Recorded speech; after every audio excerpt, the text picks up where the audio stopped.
Bonjour et bienvenue sur la chaîne Mignon et Aventurier. Dans cet épisode, nous allons continuer nos aventures en Nouvelle-Zélande, Aotearoa. Nous poursuivons notre découverte de la majestueuse île du Sud. Notre plaisir de conduire et de découvrir de nouveaux endroits est sans cesse renouvelé dans ce pays qui marque l'imaginaire. Il y a quelque chose à découvrir à tous les tournants. L'un des avantages des road trips, c'est qu'on peut y aller à notre rythme et s'arrêter où bon nous semble. Quand nous avons vu un panneau annonçant le plus long pont suspendu au pays, nous n'avons pas pu résister à l'envie de le découvrir.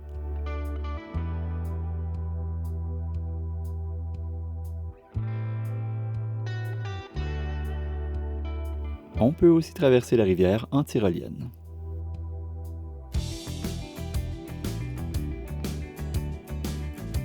Les sentiers autour du site en valaient tout aussi le détour et étaient le moyen parfait pour nous dégourdir les jambes. Notre hébergement à Moana ce soir-là nous a offert notre première vue vraiment spectaculaire sur l'île du Sud et un aperçu de ce qui nous attendait dans les jours suivants.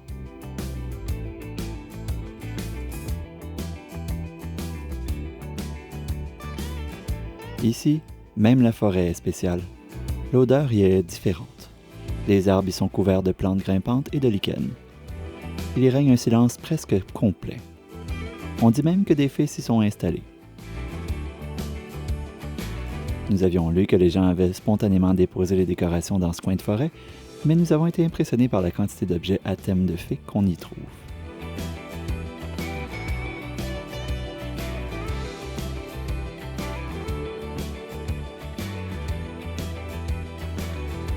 Fée ou pas, la marche dans cette forêt a été magique.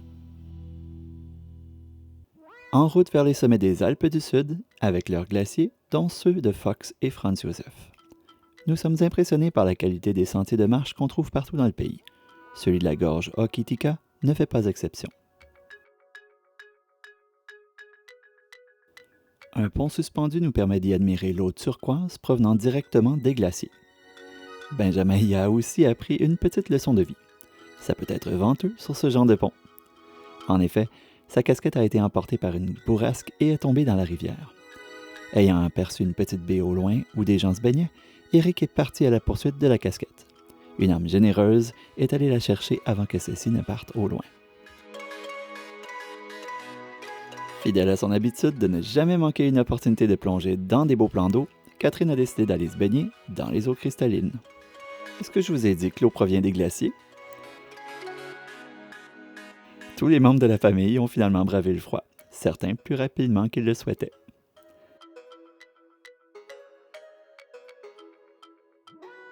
Pauvre Édouard y est même allé une deuxième fois bien malgré lui en glissant sur une roche sur le bord de l'eau. Après cette expérience plus que rafraîchissante, nous avons surnommé cet endroit la rivière à la casquette. Nous avons fait encore quelques arrêts dans cette région parsemée de lacs et d'endroits paisibles.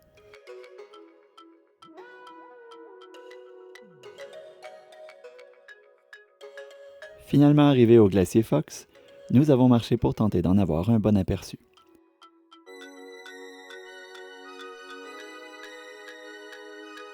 Malheureusement, la météo n'était pas de notre côté. Nous avons tout de même pu voir le glacier au loin, juste sous la couche de nuages, ainsi que la magnifique vallée qui doit être impressionnante en hiver avec un manteau glacé. Une autre belle surprise sur notre chemin vers le sud, la chute Roaring Billy.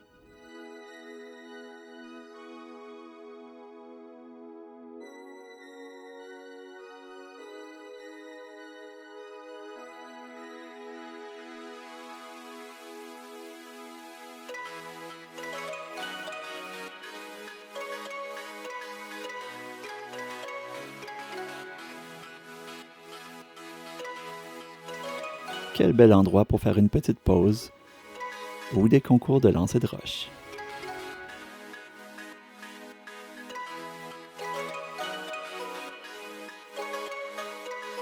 Pour être contemplatif ou pour avoir une petite pensée pour les gens qui ne sont plus avec nous.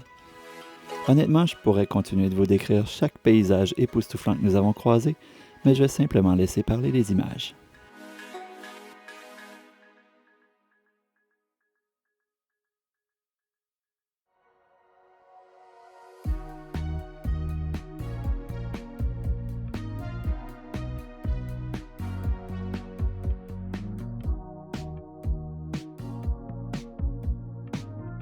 Il y a plusieurs années déjà, un collègue d'Eric lui avait dit que Queenstown était un incontournable en Nouvelle-Zélande, et toute la famille avait hâte d'y aller. La ville n'a certainement pas déçu, mais elle a particulièrement marqué Eric, qui a eu un coup de foudre pour l'endroit. C'est peut-être la vue renversante à partir du balcon de notre hébergement qui a poussé Eric à exprimer plusieurs fois le désir de s'y installer à la retraite.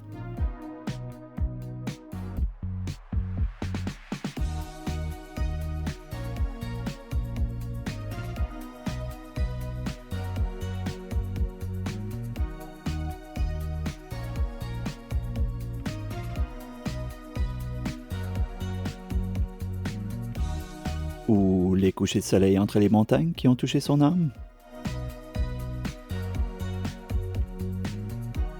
Était-ce la proximité des avions?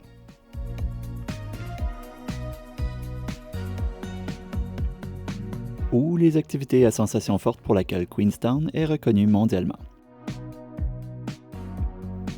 L'une d'entre elles s'appelle le Shotoverjet, où on fait la vive allure entre des falaises sur un bateau ultra rapide avec lequel les pilotes nous font faire des virages à 360 degrés pour le plus grand plaisir des aventuriers.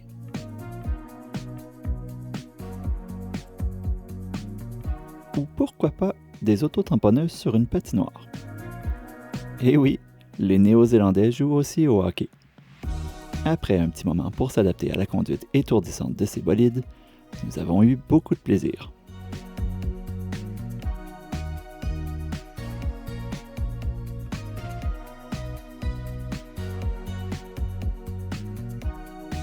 Nous en avons aussi profité pour visiter le charmant centre-ville qui est plutôt animé malgré sa taille modeste.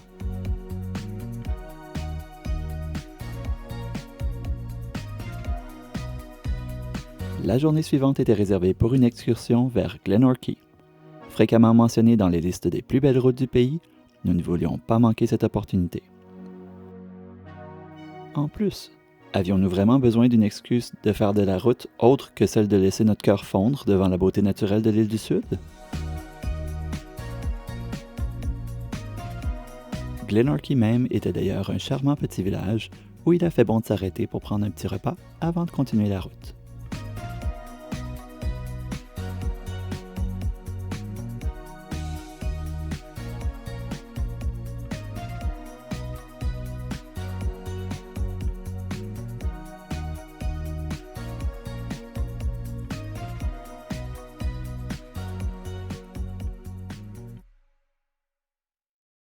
C'est ce qui met fin à cet épisode. Nous espérons que vous avez apprécié. Joignez-vous à nous la prochaine fois pour la fin de nos aventures sur l'île du Sud.